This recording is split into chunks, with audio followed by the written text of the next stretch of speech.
Bonjour, je m'appelle Anina El Amamouchi. Je travaille pour Opfosan et je m'occupe entre autres de la diversité et de l'inclusion. Par la suite, ce sera Pablo qui présentera les plans de diversité d'Actiris.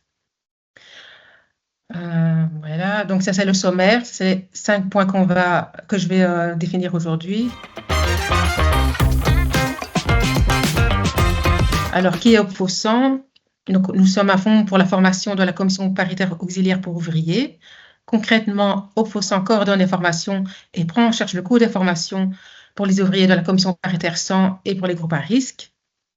Donc, on est au fédéral, c'est-à-dire qu'on propose des formations aussi bien pour toutes les régions, en fait, aussi bien du côté flamand que du côté néerlandophone. On a plus ou moins 5000 employeurs et ce qui représente plus ou moins 17 000 ouvriers dans notre commission paritaire 100. Alors, pourquoi s'engager en faveur de l'inclusion en tant qu'employeur? Donc, on va voir les différences avec la diversité. Le recrutement inclusif augmente le nombre de candidatures qu'on reçoit. L'inclusion augmente la motivation des travailleurs. Des groupes plus diversifiés proposent souvent des idées plus innovantes. Des travailleurs satisfaits sont des travailleurs plus productifs. Moins d'absentéisme, plus de rétention. Donc, les clients eux-mêmes deviennent plus diversifiés. Alors, on propose aussi des webinaires donc sur la diversité et l'inclusion en général et aussi sur la thématique LGBTQIA+. Donc, également des scans diversité et inclusion. Donc, ce sont des scans gratuits avec une checklist. Donc, il y a le diagnostic et liste de vérification. Comment l'organisation est-elle inclusive? La liste de vérification pour un poste vacant ouvert et les scans de diversité et inclusion. Alors, Opfosan propose des formations sur mesure, donc sur la microagression, comment réagir en tant que témoin, sécurité psychologique, lutte contre le racisme et image de marque de l'employeur. Si vous désirez en savoir plus, vous pouvez toujours consulter notre site internet sur cette adresse mail, sur cette adresse web ici. Et pour toute question, vous pouvez toujours nous contacter sur inclusion@opfosan.be.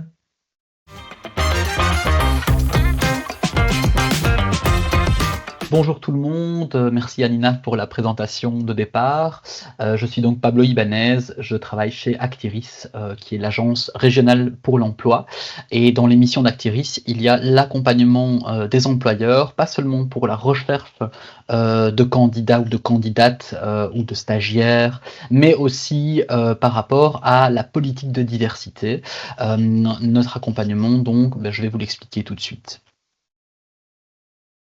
Alors nous, les consultants et consultantes diversité d'Actiris, nous sommes une équipe de plus ou moins 12 personnes, sans compter notre secrétariat.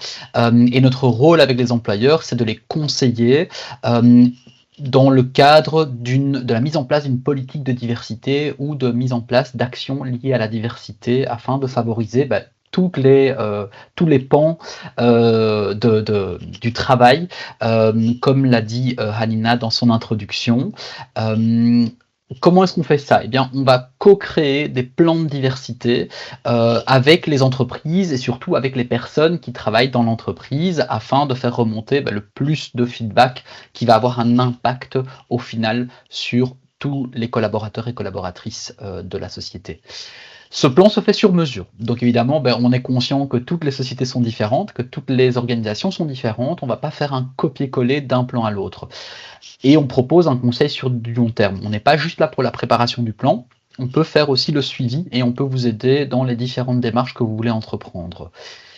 On vous donne accès à notre réseau. Donc, dans le cadre des plans sur mesure, il se peut que vous ayez besoin d'inspiration. Et donc, nous, on peut vous mettre en contact avec d'autres organisations qui ont des idées similaires ou des activités similaires pour voir un peu comment ça s'est passé dans ces organisations, la mise en place de différentes actions. On vous invite à certains événements, à certaines conférences que nous organisons sur des thématiques spécifiques. Ça peut être par exemple sur la thématique de l'emploi des jeunes, ça peut être sur le recrutement inclusif. Donc il y a vraiment différentes thématiques chaque année. Et on vous met en contact avec nos collègues qui sont là plutôt pour la partie recrutement afin de vous aider sur les différentes mesures de support pour l'emploi. Hein, j'imagine que certains ou certaines d'entre vous connaissent par exemple Activa, mais ça fait partie de ces mesures que gère Actiris. Dans le cadre des différentes actions qui peuvent être mises en place dans le plan de diversité, la région de Bruxelles propose un financement ou un cofinancement. Je vais revenir plus tard sur cette partie-là.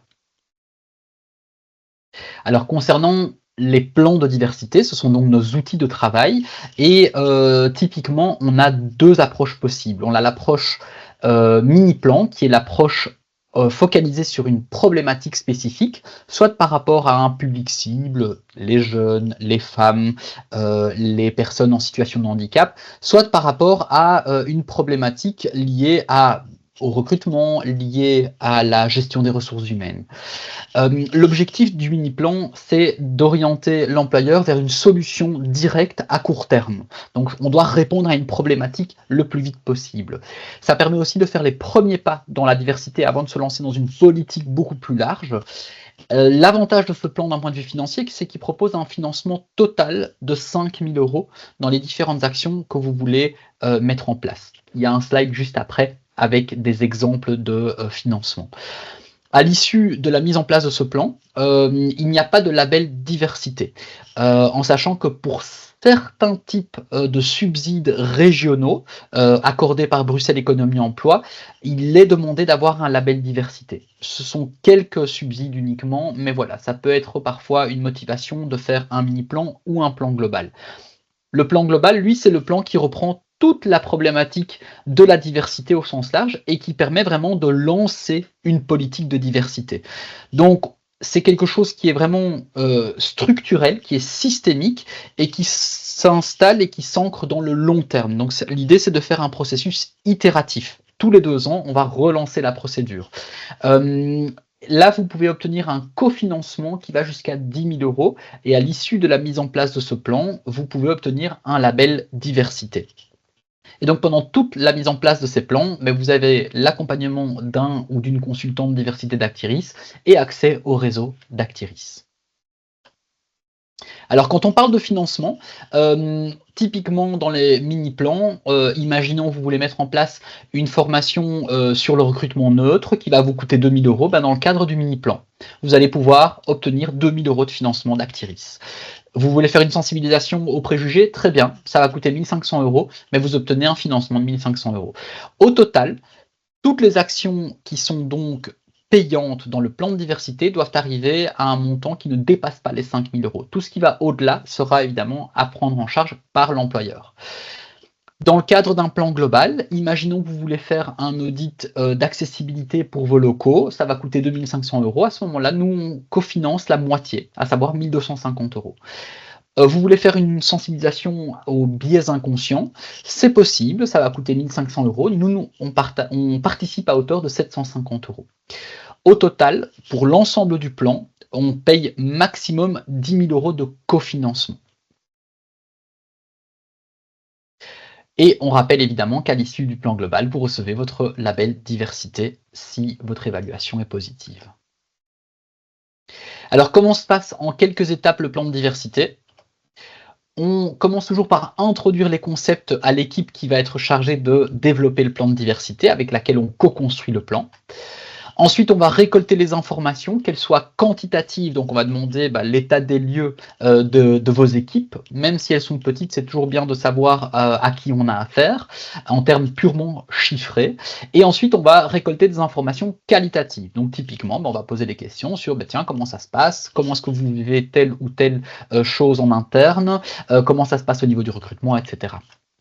On propose toujours une phase de relecture et d'ajout potentiel de commentaires à froid à ce moment-là, puisque à chaud, on ne pense pas toujours à tout.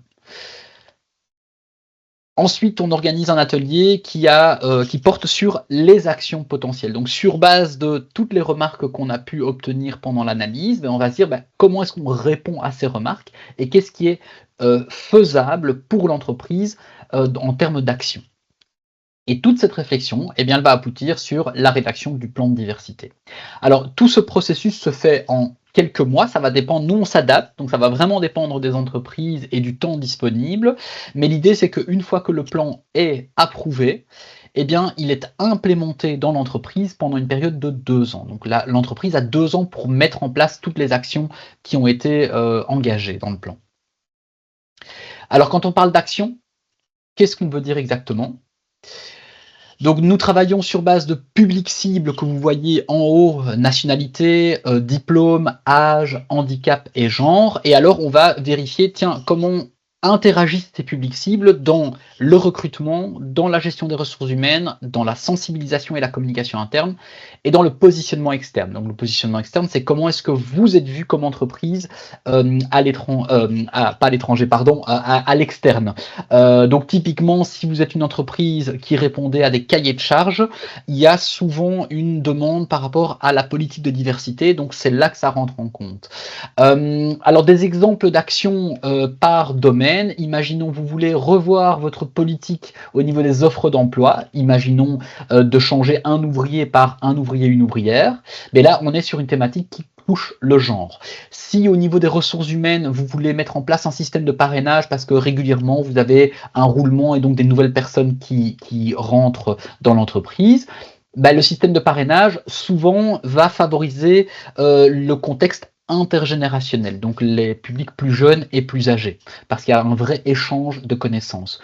Si à un moment vous vous dites, tiens, on va participer à un atelier, on va mettre en place un atelier sur le racisme parce qu'on a eu des problématiques par le passé par rapport à ça, ce genre d'atelier va toucher un public qui est concerné pour les questions d'origine et de nationalité. Et alors pour finir en positionnement externe, imaginons vous avez un site web et vous n'avez pas de photo de votre personnel et vous dites on va faire une campagne pour montrer qui on est au niveau de notre personnel.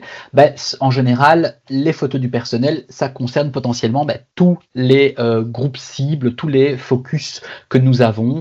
Donc ça peut être au niveau de l'âge, au niveau du handicap ou autre. Pour info, nous avons donc accompagné énormément d'entreprises jusqu'à maintenant et nous avons donc aussi au niveau de certaines grosses entreprises qui peuvent potentiellement faire appel à des sous-traitants. Voilà, vous avez peut-être remarqué Engie qui fait partie de ces groupes-là, Vinci aussi parfois fait appel à des sous-traitants et donc effectivement potentiellement vous pourriez être amené à collaborer. Donc on a aussi cette expertise, ou en tout cas cette connaissance des domaines dans lesquels vous êtes actif.